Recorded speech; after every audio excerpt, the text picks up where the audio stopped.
אני עמי אפלבום, אני נשיא KLA טנקור ישראל. מה שאתם רואים פה זה מכונת ה-overlay שלנו, מכונה שמודדת את הסימטריה של שכבות שיושבות אחת על השנייה.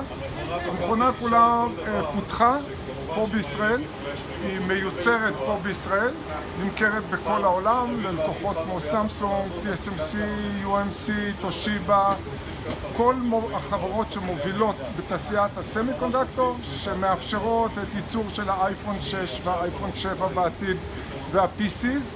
הכל בעצם מתחיל במכונות שיכולות לייצר את הצ'יפים האלה, שאת המכונה הזאת פיתחו פה בישראל, בגליל, במגדל העמק, וכל המערכות וכל הייצור של הדבר הזה נעשה מפה.